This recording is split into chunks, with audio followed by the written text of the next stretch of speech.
বিসমিল্লাহির রহমানির রহিম। সুপ্রিয় শিক্ষার্থী, আজ এমন একটা বিষয় নিয়ে তোমাদের সাথে আমি কথা বলতে যাচ্ছি যা অনেক ধরনের ছাত্ররাই আমার কাছে একটু জানতে চেয়েছে ইনবক্স করে, অথবা বিভিন্নভাবে আমার কাছে বলার চেষ্টা করেছে এবং বলছে যে যদি পারা যায় তো খুব সহজে কিভাবে একটু ইংরেজিতে কথা বলা যায় সেটা একটু দেখানোর চেষ্টা করতে বলছে আমাকে। তা আমি আসলে অত বেশি এক্সপার্ট না হলেও মোটামুটি খুব সহজ একটা বুদ্ধি দিয়ে আমি একটু দেখানোর চেষ্টা করছি যে আসলে কীভাবে ইংরেজি সকল ভয় দূর করে আমরা মোটামুটি কথা বলতে পারবো বা লিখতে পারবো। তো সর্বপ্রথম আমাকে একটা জিনিস আমাদের দেখতে হবে। সর্বপ্রথম যে বিষয়টা সেটা হলো, সবাই আমরা প্র্যাকটিক্যালি টেন্সটার ব্যবহার জানি না।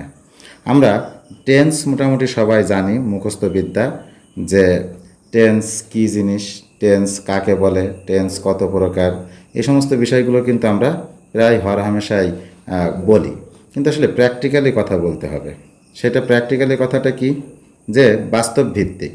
How can I use the practical English sentence in a speaks. It is really very important to you, and it is also important for all the professionalized personality who has already contacted the all sides of the profession in this world. So English is really important because of all of the uh, professional sides have already completed by the uses of the English language. So English is an international language. So you must think, how can I improve my English? তুমি চিন্তা করবে এটা কিভাবে আমি আমার English improve করব। Though we are the person, we are the human of Bangla আর Bangla language.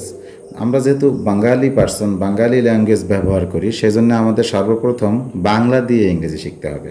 তো টেন্স দিয়ে মুখস্থ কিন্তু সবাই করে, কিন্তু সর্বপ্রথম আমাকে ভাবতে হবে যে বাংলায় বাক্যটা কেমন হয়। তো বাংলায় বাক্যটি কেমন হয় আর সেটি ইংরেজিতে কিভাবে পরিবর্তন করা যায়, বাংলায় বাক্যটি কেমন হয় এবং ইংরেজিতে সেটি কেমন হয়, এই হলো আমাদের ব্যাপার। তো আসো আমরা বাক্যর সর্বপ্রথম একটা খেলা করি। প্রথম হলো, বাংলায় যখন আমি লিখি বাক্য বাংলায় লিখব আমরা। তো একটা ছোট ছোট বাক্য যদি আমরা শুরু করি, আমরা লেখাপড়া করি, তাহলে তোমাকে প্রথম ভাবতে হবে, বাংলা শিখতে হবে যে আমরা করি লেখাপড়া, ইংরেজি করার জন্য। ইন ইংলিশ তুমি সর্বপ্রথম সাবজেক্ট ঠিক করেছো। এই সাবজেক্ট ভার্ব অবজেক্ট সবাই জানে, কিন্তু আসলে ঠিক করতে সমস্যা হয়ে যায়। সেটা হলো প্রথম হবে আমরা। তাহলে আমরা এখানে যদি তুমি 1 নাম্বার ধরো, এটা আমরা করি ভার্ব 2 নাম্বার, আর যা অবজেক্ট থাকে সেটা 3 নাম্বার। তাহলে আমরা হলো উই, আর করি আমরা লেখাপড়া করি। তাহলে উই, এই যে লেখাপড়া আর করি, এই করিটা ছিল আমাদের মূল ভার্ব, এর সাথে লেখাপড়া কিন্তু যোগ হয়েছে, ওটাও একটা ভার্ব। তাহলে দুইটা মিলে আমাদের যে ভার্বটা তৈরি হয়েছে সেটা হলো মূল ভার্বের কাজ করবে। তাহলে উই স্টাডি, STUDY। এখন যদি তুমি এখানে করির জায়গায় যদি এখন বলতে যে করছি, আমরা লেখাপড়া করছি, যদি এটা থাকতো তাহলে কিন্তু প্রেজেন্ট কন্টিনিউয়াসের মধ্যে চলে আসছে। তখন তুমি এখানে দিতে পারতে we are studying, studying, we are studying. এখন যদি তুমি এখানে যোগ করতে চাও যে উই আর স্টাডিং কলেজের মধ্যে, তাহলে এখানে বলবো আমরা we are studying in a college. ঠিক আছে। এখন যদি তুমি বলো যে আমার ভাইয়ের সাথে আমি লেখাপড়া করছি, তাহলে আমরা লেখাপড়া করছি আমাদের ভাইদের সাথে, তাহলে we are studying in a college with our brothers, BROTHERS। অথবা বন্ধু লাগাও এখানে, তাহলে উইথ আওয়ার ফ্রেন্ডস। তাহলে মূল কথাটা কি? মূল কথাটা হলো উই সাবজেক্ট ঠিক করলাম, অক্সিলারি ভার্ব ঠিক করলাম, আর করতেছি কি সেটা ঠিক করলাম। এখন আসো, বাংলা বাক্যর সাথে আমাদের মূল যে কাজটা চলবে, মূল যে কাজটা আমাদেরকে নির্ণয় করতে হবে, সেটা হলো বাংলা বাক্যে আমাদের মূলত বলছে কি সেটা খেয়াল করা। বাংলা বাক্যের ক্রিয়াটা কী ছিল সেটা খেয়াল করা। তাহলে বাংলা বাক্যে আমাদের থাকে কি সাবজেক্ট, তারপরে থাকে কি অবজেক্ট, তারপরে থাকে কি ভার্ব। যে কোনো জায়গায়। তাহলে তোমাকে ঠিক করতে হবে প্রথম সাবজেক্ট তো ইংলিশেও ঠিক থাকবে, ইংলিশেও কিন্তু সাবজেক্টের জায়গায় ঠিক থাকবে। তাহলে প্রথম সাবজেক্টের জায়গায় ঠিক থাকলো, এরপরে কিন্তু তোমার বাংলা বাক্যের যে ভার্বের কাছে চলে যেতে হবে। এই যে এখানে যেমন ছিল, ধরে নাও যে আমি লেখাপড়া আর করি। দেখো এবার কিন্তু সব ঠিকঠাক সাজিয়ে গেল। বাংলাতে কিন্তু আমি ছিল সাবজেক্ট, লেখাপড়া ছিল তোমার হলো অবজেক্ট এবং করি ছিল ভার্ব। তাহলে ইংলিশটা আমি যখন নিয়ে আসবো তখন সাবজেক্টের জায়গা থেকে যাবে, সেটা হলো আই। তাহলে আই, এবার যদি ভার্ব নিয়ে আসো তাহলে করি, আই করি লেখাপড়া। তাহলে আই করি লেখাপড়া, আমি করি লেখাপড়া। এই যে লেখাপড়া করি এইটুক পুরোটার ইংলিশ কি? স্টাডি। তাহলে আই স্টাডি। এখন যদি তুমি এখানে লাগাও যে ভেরি হার্ড, খুব কঠিনভাবে, তাহলে ভেরি হার্ডলি, এই যে RDLY। তাহলে মূল কাজটা কি হচ্ছে? এই যে এটা হলো ভার্ব, সাবজেক্টকে এইটা, আর এই ভার্ব হলো স্টাডি। এইটা ঠিক করা। তাহলে আমাকে আবার যদি তুমি ঘুরে ফিরে বলতে চেষ্টা করো তাহলে বিষয়টা কেমন হয় দেখো। বাংলায় আমরা যেটা বলবো, বাংলায় বলবো হলো সাবজেক্ট, তারপরে বলবো আমরা অবজেক্ট, তারপরে আমরা বলবো ভার্ব। বাংলায় যেসব কথা বলে সবাই কিন্তু ভার্ব থাকে শেষে, তাহলে শেষে থাকে ভার্ব, এটা খেয়াল করতে হবে, শেষে থাকে ভার্ব। তো শেষে যে ভার্ব থাকে, সাবজেক্ট ঠিক করার পরে 1 ন্যানো সেকেন্ডের মধ্যে মাথায় আমাকে ভার্ব ঠিক করে ফেলতে হবে। এরপরে যখনই ভার্ব ঠিক করা হয়ে যাবে তখনই আমার অবজেক্ট আবার সাজাতে হবে। এই অবজেক্ট সাজানোটা অনেক বড় একটা কাজ। এখানে এসে আমাদের প্রিপোজিশন, ইন্টারজাংশন, কনজাংশন অনেক কিছুই লাগে। সেজন্য এই জায়গাটা নিয়ে আমাদের অনেক কাজ করতে হবে। যেমন ধরো আমি বাড়িতে যাই, তাহলে আই যাই বাড়িতে, এভাবে আগে ঠিক করে ফেলো আই, এরপরে ভার্ব ঠিক করো যাই, তাহলে আই যাই বাড়িতে, তাহলে আই গো হোম। এখানে হোমের আগে ফার্স্ট পার্সনের ক্ষেত্রে টু দেওয়া যায় না, তাহলে আই গো হোম গেল। তো এখন সে যায় বাড়িতে, তাহলে হি গো তো আর হবে না, কেন না? বা থার্ড পার্সন সিঙ্গুলারে এসিএস হবে যদি তা প্রেজেন্ট ইনডিফিনিট টেন্স হয়। তাহলে গোস, হি গোস টু ধরো college, he goes to college, সে কলেজের দিকে যায়। ঠিক আছে, এই গেল হি গোস টু কলেজের দিকে যায়। এখন তুমি যদি যোগ করো এখানে যে কিসের সাথে যায়, কিভাবে যায়, তাই ধরে নাও যে সে বাসে করে যায়, তাহলে বাই বাস এখানে লাগাতে পারো। এবার সে তার বাবার সাথে যায়, উইথ হিজ ফাদার। এভাবে যদি তুমি করতে চাও করতে পারো। তাহলে দেখো কত বড় বাক্য করে ফেলেছো। এখন he goes to college by bus, এই কাজটা কিসের? কাজটা হলো প্রিপোজিশনের। আবার যে কাজটা এটা কিসের? উইথ হিজ ফাদার, তার বাবার সাথে। তাহলে এগুলো সব প্রিপোজিশনের কাজ। তাহলে আমাদের মূল যে কথাটা, সেই মূল কথাটা আমরা এবার আসি। মূলত এই জিনিসটা নিয়েই, সাবজেক্ট ভার্ব অবজেক্ট নিয়েই আমরা কাজ করতেছি। আর এইটাই যারা ঠিক করে করতে পারবে তাদের কাছে কিন্তু ইংলিশ পানির মতো হয়ে যাবে, যদি ওদিকে টেন্স তার মাথার মধ্যে থাকে। তাহলে আবার যদি তুমি দেখো, বাংলায় বলছি আমরা সাবজেক্ট, এরপরে বলছি অবজেক্ট, এরপরে বলছি আমরা ভার্ব। ঠিক আছে, আর যখন ইংলিশ করতে চাচ্ছি তখন আমাদেরকে কিন্তু একটু ভিন্ন, একটু চিন্তাটা একটু পরিবর্তন করে নিয়ে আসতে হচ্ছে। এবং সেইখানে আমাকে কিন্তু অবশ্যই করে ভাবতে হবে যে এখানে সাবজেক্ট কোনটি, ভার্ব কোনটি, আর অবজেক্ট কোনটি। দেখো, তো এইখানে আমাদের হলো ইংলিশে যখন আসছি সেই সময় ইন ইংলিশ আমি প্রথমে সাবজেক্ট তো ভাবলামই, এরপরে একটা অক্সিলারি ভার্ব ভাববো আমরা। যে অক্সিলারি, ওই যে আমাদের মূল ভার্ব, এই যে মূল ভার্বের সাথে অক্সিলারি ভার্বটা, যে এখানকার মূল ভার্ব দেখাছিলাম, সেই মূল ভার্বের সাথে অক্সিলারি ভার্ব লাগবে আমাদের, অক্সিলারি ভার্ব। এরপরে প্রিন্সিপাল ভার্ব কোনটা, সেই প্রিন্সিপাল ভার্ব আমার লাগবে, অর্থাৎ মেন ভার্ব। এইখানে এসেই কিন্তু ভার্বের ফর্ম চেঞ্জ হয়, এই জায়গাতেই ভার্বের ফর্ম চেঞ্জ হয়। এই যে সাবজেক্ট, এই সাবজেক্ট অনুযায়ী অক্সিলারি হয়, সেই অক্সিলারির সাথে কিন্তু প্রিন্সিপাল ভার্বের চেঞ্জ হয়, অর্থাৎ সাবজেক্ট অনুযায়ী প্রিন্সিপাল ভার্ব এবং অক্সিলারি ভার্ব এই দুইটাই চেঞ্জ হয়। ঠিক আছে, এটা খেয়াল রাখতে হবে। এরপরে আমার এখানকার যে অংশটুকুর কাজ, এই অংশটুকুর কাজ হলো প্রিপোজিশন, ইন্টারজাংশন, কনজাংশন, অবজেক্টের বিভিন্ন ধরনের ফাংশনাল অবজেক্ট আছে, অবজেক্টিভ অবজেক্ট আছে, এইগুলোর কাজ এখানে করতে হয়। তারপরে আমার লাস্টে গিয়ে এই যে সাবজেক্ট, এই যে তোমার অবজেক্ট ছিল, এই শেষ একটা অবজেক্ট, এই শেষ অবজেক্টটা এখানে লাগবে আমাদের, শেষ একটা অবজেক্ট। অর্থাৎ অবজেক্ট অনেক রকম হতে পারে, সাবজেক্টিভ অবজেক্ট, ট্রেডিশনাল অবজেক্ট, এইগুলো সমস্ত রকমের অবজেক্ট আছে। এই সব অবজেক্টগুলোকে আগে চিন্তা করতে হবে। তো সেই জায়গায় অবজেক্ট আমি অনেকটা বাক্যে অনেক কিছু থাকতে পারে, সেই অনেক কিছুর মধ্যে আমার কোনটা মূল অবজেক্ট, সেই মূল অবজেক্টগুলোকে আমাকে এই জায়গার মধ্যে আনতে হয়। ঠিক আছে, এরপরে এই যে সাবজেক্ট যে কাজটা করতেছিল, সেই সাবজেক্ট যার প্রতিনিধি কাজ করতেছিল, ডোর অ্যাডোরের কাজ, সেইটা হলো আমার এই অবজেক্টের এখানে যাই। মূল কথাটা হলো সাবজেক্ট, অক্সিলারি ভার্ব আর এখানকার এই কাজ। তাহলে এই কাজটুকু যদি আমরা এখন বের করে নিয়ে আসি, যদি বড় করে দেখি এখানকার কাজগুলো সাজাতে হয় মূলত কীভাবে, সেটা হলো অ্যাজেক্টিভ তো আসবেই একটা, কারণ নাউন প্রোনাউন দিলে তার আগে আমার অ্যাডজেক্টিভ বা তারপরে অ্যাডজেক্টিভ হতে পারে, কিন্তু অ্যাডজেক্টিভের আগে কী হবে? অ্যাডজেক্টিভের আগে হবে হলো অ্যাডভার্ব, অ্যাডভার্বের আগে কী হবে? অ্যাডভার্বের আগে হবে হলো ইন্টেন্সিফায়ার। তাহলে এইখানে আমার একটা অবজেক্ট থাকতে পারে, সেই অবজেক্টটা কিন্তু নাউন প্রোনাউন হতে পারে। তাহলে এটা আমাকে খেয়াল রাখতে হবে, অবজেক্ট নাউন প্রোনাউন যে কোনটা হতে পারে। ধরো এই অংশটুকু আমরা এখানে ব্যাখ্যা দিলাম, সেটা হলো ইন্টেন্সিফায়ার, তারপরে অ্যাডভার্ব, তারপরে অ্যাডজেক্টিভ, তারপরে অবজেক্ট নাউন প্রোনাউন যে কোনো একটা দিতে পারি। এখন ধরো আমি আমার বাড়িতে, ধরো এরকম যদি বলো যে আমরা কলেজে যাই মূলত লেখাপড়া করে জ্ঞান অর্জনের জন্য, তাহলে তুমি কি করতেছো এখানে দেখো, we go to college, we go to college for studying, STUDYING, for studying কী করার জন্যে? For studying to develop, DEVELOP, to develop our self, ACLVES। এখন দেখো কি জিনিসটা, যে উই গো টু, আমরা প্রথম সাবজেক্ট ধরেছিলাম উই, এরপরে ভার্ব যাই, বলেছিলাম না আমরা কলেজে যাই লেখাপড়া করার জন্য, তাহলে আমরা যাই কলেজে ফর লেখাপড়া, ঠিক আছে। এখন এই যে ফর যে জিনিসগুলো বলছি আমরা, যে কোনো প্রিপোজিশন, টু পদে যে কোনো প্রিপোজিশনের পরে নাউন করে নিতে হয়, অর্থাৎ ভার্বের আইএনজি করে নিলাম আমরা এখানে।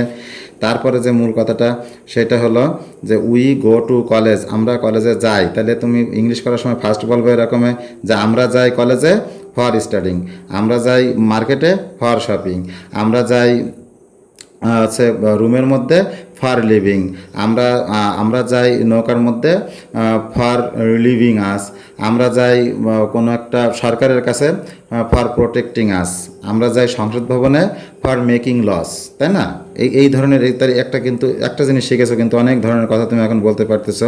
সেইটা আবার করো কিসের জন্য? সেটা তার পরে অংশটুকু দিবা, to development our self, to develop our self. এই যে টু ডেভেলপ বললাম আমরা, টু এর পরে ভার্বের অন দিয়েছি আমরা, টু ডেভেলপ আওয়ার সেলফ। তাহলে মূল কাজটা কি হলো এখানে?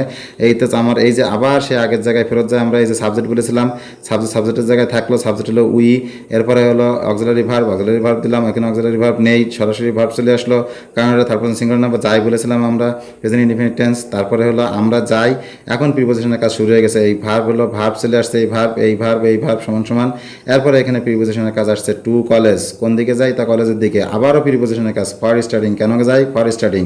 তারপরে আবারও বলছি কিসের জন্য যাই? তাহলে টু ডেভেলপ আওয়ার সেলফস, আমাদের নিজেদেরকে উন্নয়ন করার জন্য। তাহলে কি পাইছো? এখানে আওয়ার সেলফসটাই হলো অবজেক্টের কাজ করেছে, প্রিন্সিপাল অবজেক্টের কাজ করেছে। তাহলে মূল কথাটা কি? একদম প্রধান যে কথাটা সেটা হলো সাবজেক্ট ঠিক রাখতে হবে, তারপরে আমাকে ভার্ব চিন্তা করতে হবে। এই যে অনেক লোক মহাকাশে যায়, কিন্তু সবাই মহাকাশে গিয়ে গবেষণা করতে পারে না। এই যে মেনি টাইপস অফ পিপল, এই যে সাবজেক্ট ঠিক করাটাই হলো মূল কথা। ওই বাক্যে কে তোমাকে প্রধান কাজ করছে সেই হলো সাবজেক্টের মূল কথা। এখন মেনি টাইপস অফ পিপল, ধরো আমরা ওটাতে বললাম মেনি টাইপস অফ পিপল। এখন তুমি সাবজেক্ট তো ঠিক করলে, কিন্তু মাথার মধ্যে কাজ করে কি, এখন আমি কন্টেন্সে নিয়ে যাব, সাথে সাথে তুমি চিন্তা করবা বাংলায় কন্টেন্স বলেছিলে তুমি হলো যে অনেক ধরনের লোক মহাকাশে যায়। এই যে যায়ের শেষে কিন্তু রস্বই, তাহলে কিন্তু তোমাকে অবশ্যই চিন্তা করতে হবে, যেহেতু যায় শেষে রস্বই, তাহলে সেই রস্বইয়ের জন্য আমাকে প্রেজেন্ট ইনডিফিনিট টেন্স চলে আসবে। তাহলে মেনি টাইপস অফ পিপল কোথায় গো করে? তারা যায় কোথায়? তাহলে গো টু ফ্রি স্পেস, মহাকাশে, মহাশূন্যে যায়, ফ্রি স্পেস, SPACE। কিন্তু বেশিরভাগ লোকেরাই গবেষণা করার সুযোগ পায় না, এরকম কথা আমরা বলেছিলাম। বাট, এই যে বাট দিয়ে কিন্তু ব্যবহার করলাম, কিন্তু বেশিরভাগ লোক, but majority percent of them, majority percent, PERCENT percent of them, এই যে majority percent of them cannot get, এখানে প্রেজেন্ট ইনডিফিনিট টেন্স, এখানে কুড নট দেওয়া যাবে না, কারণ প্রেজেন্ট ইনডিফিনিট টেন্স, এখানে cannot get the chance two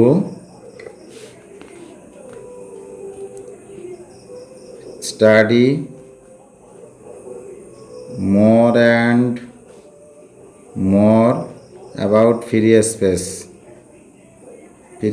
SPACE। তাহলে এখানে মূল কথাটা কী হলো? আমরা কিন্তু মূলত ধরেছিলাম যে এই মেনি টাইপস অফ পিপল, দেখো অনেক ইংলিশ বলে ফেলেছে, আসলে কিছুই বলেনি। তার কারণ আমরা এর পরে শুধু এই যে ভার্বের পরে শুধু প্রিপোজিশন যোগ করেছি, সেটা কোথায় সেটা নির্ণয় করেছি। আবার কিন্তু বলেছি এটা কানেক্টরের কাজ, তারপরে আবার বলেছি এখানকার সাবজেক্ট কিরা, তার বেশিরভাগ লোক, তাদের মধ্যে বেশিরভাগ লোক, তারপরে আবার ভার্ব দিয়েছি ক্যান নট, এরপরে এই মেন ভার্বটা অক্সিলারি ভার্ব দিলাম, এবার মেন ভার্ব দিলাম, কি করতে পারে না সেটা আবার এখানে তুললাম, তারপরে আবার কারা করতে পারে না, কেন করতে পারে না, তারপরে আবার কোন বিষয় করতে পারে না সেটা এখানে দিয়েছি। তাহলে এখানকার মূল কাজটা কি?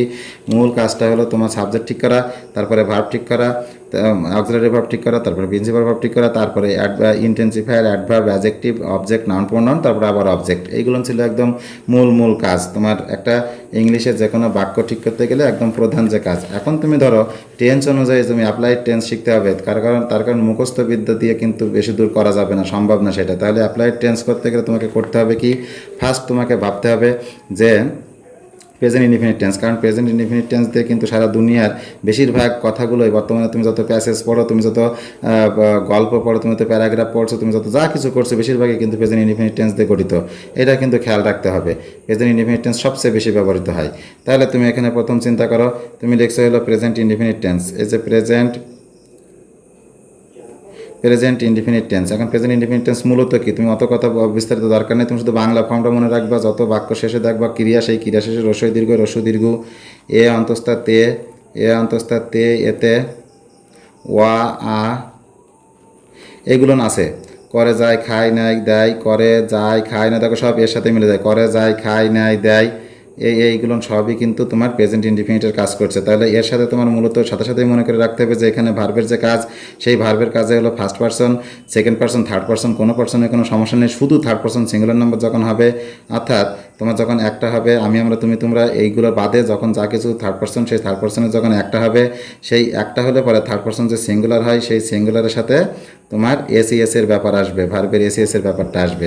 তাহলে তুমি এখানে যদি বলো যে রহিম হলো করিমের ভাই, তাহলে রহিম ইজ দ্য ব্রাদার অফ করিম। এখন তুমি সেটা না বলে যদি তুমি বলো যে রহিম সবসময় ভাত খেতে বাড়ি যায়, তাহলে রহিম কোথায় যায় সেটা নিয়ে আসতে হবে। রহিম গো টু, রহিম যায় কই, তা বাড়ি, তাহলে রহিম গো হোম, কেন যায়, for eating rice. Rahim go home for eating rice, এই যে go, Rahim go home for eating rice, তুমি এটা লিখতেছো। তো এখানে কেন গো তো হবে না, রহিম গো কি হবে, দেখো রহিম গো হোম যদি তুমি বলো তাহলে কি হলো কিছু, কারণ এটা থার্ড পারসন সিঙ্গুলার নাম্বার, এই জায়গাটায় হলো ভার্বের কাজ, এখানে এস বাই ইয়েস আসবে, তাহলে হবে রহিম গোস হোম, রহিম গোস হোম। কারণ তো আমরা এখানে একটু আগে বলে এসেছিলাম রহিম গো হোম দিয়ে তুমি প্রথম শুরু করেছিলে, এরপরে কিন্তু এটা ভুল করেছো, ভুল করে আবার ঠিক করতেছো। এইটাই হলো খেলা, যে তুমি একবার ভুল করবা, আবার ভুল করবা, আবার ঠিক করবা, আবার ভুল করবা, আবার ঠিক করবা, তারপরে দেখো কিন্তু একসময় গিয়ে আর ভুল হবে না। তাহলে হবে রহিম গো হোম হবে না, হবে হলো রহিম গোস হোম। এখন ধরো আমি গোস বলবো, আই গোস বলবো কি, আই গোস টু মার্কেট বলবো কি, সেটা বলতে পারবো না, কারণ আমরা বলেছিলাম first person, second person, third person যাই হোক, যদি থার্ড পারসন সিঙ্গুলার নাম্বার না হয় তাহলে সেখানে এসিএস এর কোনো খেলা নেই। তাহলে এখানে আই আসিল, আয়ের সাথে কিন্তু এসিএস হবে না, এটা পুরো কাটা। তাহলে আই গো, কারণ ভার্বের ওয়ান হলো গো, তাহলে এখানে হলো আই গো টু মার্কেট। এখন তুমি বলছো আই গো টু মার্কেট, আমি মার্কেটে যাই, কেন যাই, সেই কেনটা এবার এখানে, তার মানে হলো এই কতটুকু যখনই তুমি ভার্ব ঠিক করে ফেলতে পারবা, তারপরে হলো এই কেন, কেমন, এসবের উত্তর চলে আসবে। যখন এসবের উত্তর তুমি ঠিকঠাক জমাতে পারবা, তখনই বুঝে ফেলবে যে তোমার ইংলিশ এখন মোটামুটি ক্লিয়ার হচ্ছে। তাহলে I go to market for shopping, I go to market for shopping. এখন তুমি ধরো তোমার নানার কাছে যাচ্ছ, তাহলে you go to your grandmother, এই যে এরকম grandfather, you go to your grandfather, তুমি তোমার গ্র্যান্ডফাদারের কাছে যাও আর কি। তাহলে নর্মালি তুমি যখন যাও, ও কার এসে পড়ছে, এখানে হলো প্রেজেন্ট ইনডিফিনিট টেন্সের একটা কথা বলা হচ্ছে। এরপরে তুমি একটা চিন্তা করো, পাস্টের কথা যদি আমরা বলি, পাস্ট ইনডিফিনিটটা কেমন হবে। পাস্ট ইনডিফিনিটটা হলো তোমার বাংলা ক্রিয়া শেষে, বাংলা যে ক্রিয়া থাকবে সেই ক্রিয়া শেষ দেখে, যে তোমরা বাঙালি সেজন্য বাংলায় আগে কিন্তু ভাবতে হবে, বাংলা ক্রিয়া শেষে তোমার কি থাকবে, প্রথমে কোন বাক্যটা পাস্ট ইনডিফিনিট তা তুমি ভাবছো কেমন করে, সেটা হলো বাংলা ক্রিয়া শেষে তোমার অবশ্যই ল, লে, লো, লাম, ল, লে, লো, লাম, ত, তে, তো, তাম, ততে তো তাম। তুমি যখন বাংলায় কোনো কিছু ভাববা, সেই ভাবার মধ্যে দেখবে যে এগুলোর কোনো একটা কিছু আছে কিনা, তান তেন তোন তান, তান তেন তোন তান, এরকম কোনো একটা কিছু আছে কিনা। যদি এগুলো থাকে বুঝবা এগুলো নিশ্চিত আমার past indefinite tense. Past indefinite টেন্সের ঘটনা হলো সাবজেক্টের জায়গায় থাকবে অনলি ভি2, তাহলে এসব তো একই সেন্টেন্স হয়েছে, আগে যেটা দেখিয়েছিলাম এইগুলোতে সেই সিস্টেম, শুধু ভার্বের টু ফর্ম এটা মনে রাখবার, এর আগে ভার্বের এসিএস এটা মনে রাখতে বলেছিলাম। তাহলে এটা ভার্বের টু, আমার বাবা আমাকে অনেক টাকা দিয়েছিলেন, তাহলে my father FATHER, my father কী করেছিলেন, দিয়েছিলেন। তাহলে গিভ মানে হলো দেয়া, গিভ গেভ গিভেন। তাহলে তোমাকে এখন ভার্বের ফর্মটা মুখস্থ করে ফেলতে হবে, কারণ ওটা ভার্বের ফর্ম মুখস্থ ছাড়া কিন্তু এই টেন্স ঠিক করতে পারবে না। তাহলে my father given me vast of money অথবা সো মাচ মানি, যা তুমি দিতে পারো এখানে। তা এরকম তুমি যদি বলো এখন রহিম তার বাবাকে নিয়ে কলেজে গিয়েছিল। এখন রহিম গিয়েছিল তার বাবাকে নিয়ে কলেজে, কলেজে। তাহলে তোমার রহিম গিয়েছিল এভাবে শুরু করতে হয়, বাংলায় শুরু করবা। যেরকম হলো রহিম গিয়েছিল, এটুকু যদি তুমি ঠিক করতে পারো তাহলে রহিম ওয়েন্ট গিয়েছিল বলেছিলাম, ওই যে ওকার, এই যে ওকার বলেছিলাম গিয়েছিল, সেই জন্য হলো রহিম ওয়েন্ট কোথায় গিয়েছিল, তাহলে রহিম ওয়েন্ট টু কলেজ, রহিম কলেজে গিয়েছিল। কার সাথে গিয়েছিল, আর কোনো কাজ নেই এখানে কিন্তু, টু কলেজ, আর কার সাথে গিয়েছিল, উইথ হিজ ফাদার। তাহলে রহিম ওয়েন্ট উইথ হিজ ফাদার। কথা ক্লিয়ারলি বোঝা যায়? এরপরে ধরো তুমি এখন ভাবতেছ যে আরেকটা কথা বলবা যে আজ অনেক ভূমিকম্প গতকাল অনেক ভূমিকম্প হয়েছিল।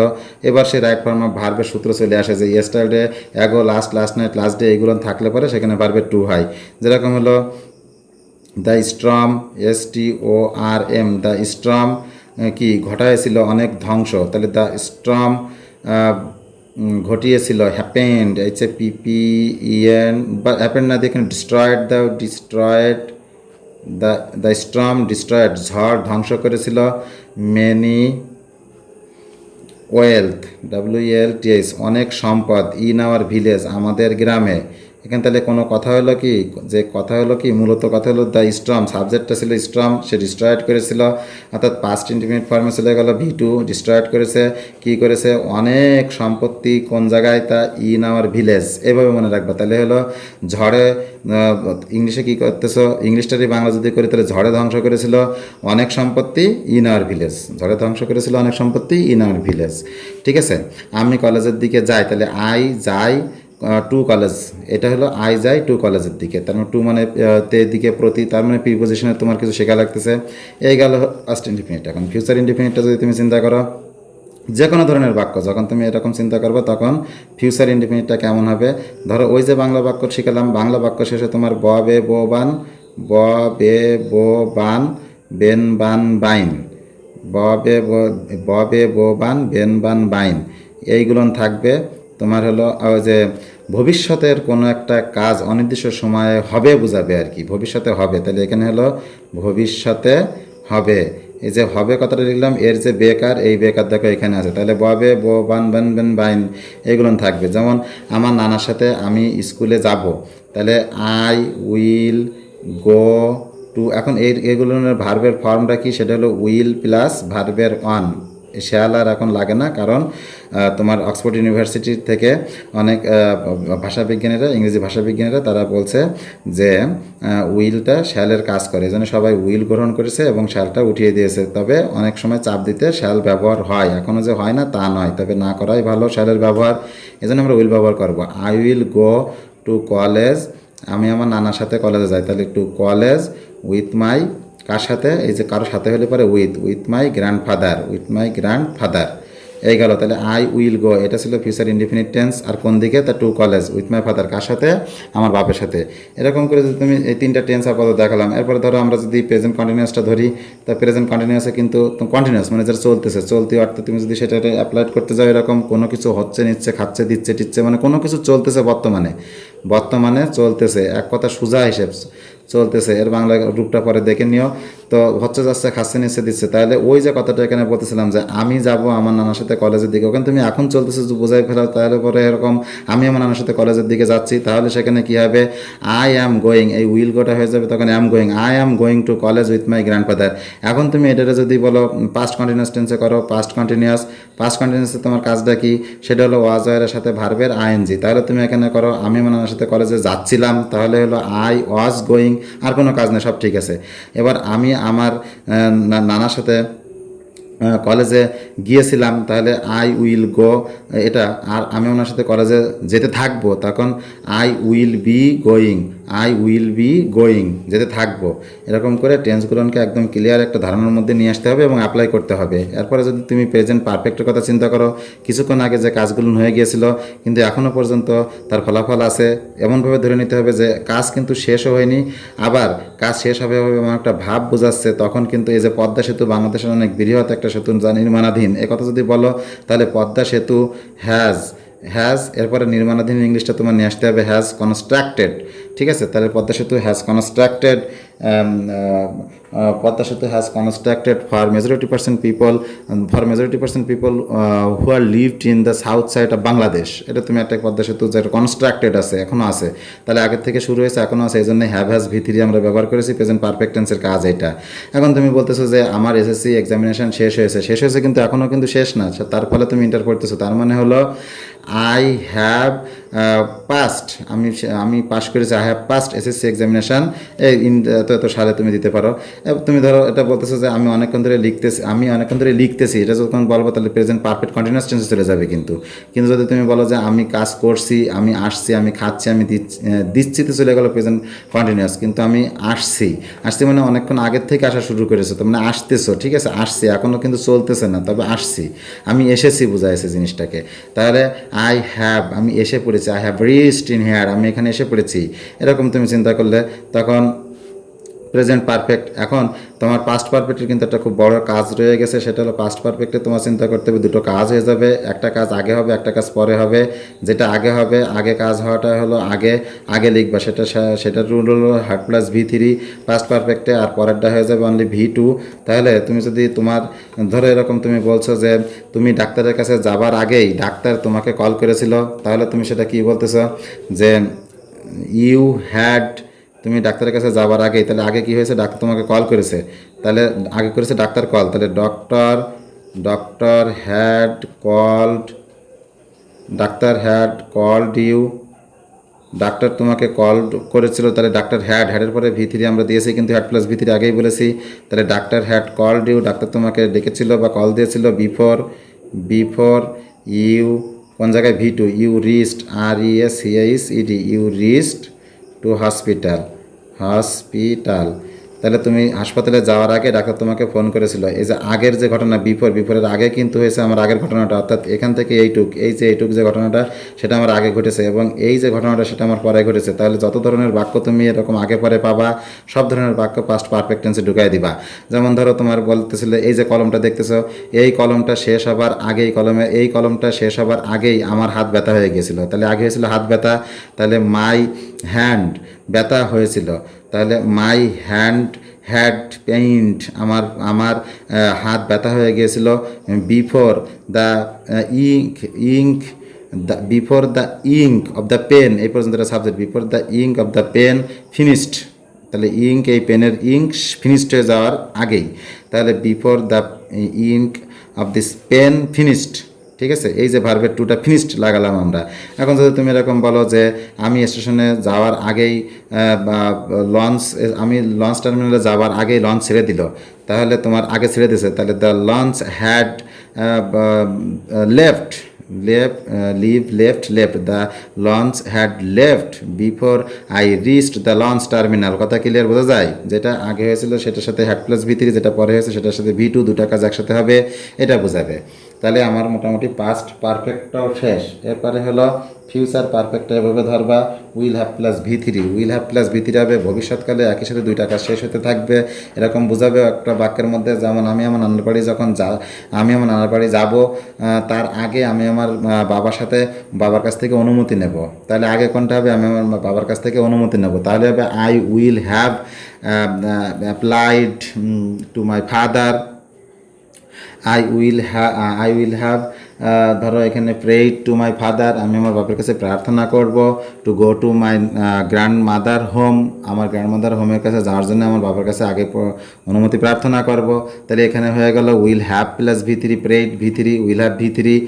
তারপরে তুমি এবার দিবা নানার বাড়ি যাওয়া, তাহলে before I will go to grandfather's home. এভাবে করে তুমি তিনটা টেন্সে প্র্যাকটিক্যাল করবে, একদমই প্র্যাকটিক্যাল, তাহলে দেখবে যে খুব ক্লিয়ার হয়ে যাচ্ছে। যেমন ধরো তোমার এখন যদি সামগ্রিকভাবে একটা কথা বলি, তুমি একটা গল্প শুরু করেছো বাংলাদেশের মুক্তিযুদ্ধ নিয়ে, অনেক দিন আগে বাংলাদেশের মুক্তিযুদ্ধ হয়েছিল, তাহলে মেনি ইয়ার্স অ্যাগো, এই যে অ্যাগো তুমি বলেছো, এই অ্যাগো শব্দটার জন্যই ভার্বের টু হবে। Many years ago the liberation or walkout in Bangladesh, বাংলাদেশের লিবারেশন অর ঘটেছিল। এখন যদি তুমি এটাকে প্রেজেন্ট পারফেক্ট টেন্সে নিয়ে আসো, যে অনেক দিন ধরে লিবারেশন অর চলতেছিল, তাহলে পাস্ট পারফেক্ট টেন্সে চলে যাবে। তাহলে তোমার অনেক দিন ধরে লিবারেশন অর চলতেছিল, তাহলে for a long time the liberation or had been, এখানে তোমার পাস্ট পারফেক্ট কন্টিনিউয়াস টেন্স, তাহলে had been continuing the liberation or of Bangladesh. এভাবে তুমি কিন্তু নিয়ে আসতে পারো। এখন তুমি যদি বলো যে অনেকেই, বাংলাদেশের অনেকেই ইংলিশ শেখার জন্য খুব বেশি পরিমাণে চেষ্টা করে যাচ্ছে, এই যে যাচ্ছে তার মানে প্রেজেন্ট কন্টিনিউয়াস টেন্স, তোমাকে ফার্স্ট চিন্তা করতে হবে যে এখানে আমার ভার্ব লাস্টে কোনটা আছে বাংলায় এবং সেটা কোন ফর্মে চলে যাবে। তাহলে অনেক লোক বাংলাদেশে ইংলিশ শেখার চেষ্টা করে যাচ্ছে, তাহলে মেনি টাইপস অফ পিপল, অনেক ধরনের লোক, many types of people are trying, অনেক ধরনের লোক ট্রাই করছে, এখন করতেছে। তাহলে many types of people are trying in Bangladesh to to কিসের জন্যে, to learn the English language. ঠিক আছে, এখন তুমি ধরো এই বইটা আমি চাই, তাহলে আই ওয়ান্ট দিস বুক, এই বইটা আমি চাই, আই ওয়ান্ট দিস বুক। এই ধরনের কথাগুলো দিয়ে তোমরা একটু একটু চেষ্টা করো, আস্তে আস্তে সব হয়ে যাবে আশা করছি। এর পরের দিন আমরা রাইট ফর্ম অফ ভার্ব নিয়ে, তো আগের দিন কথা বলেছি, আর এরপরে আমরা ভয়েস নিয়ে একটু কথা বলবো এবং প্রিপোজিশনগুলো অ্যাপ্লাই করার জন্য চেষ্টা করবো। ইনশাল্লাহ সবগুলো হয়ে যাবে আশা করি।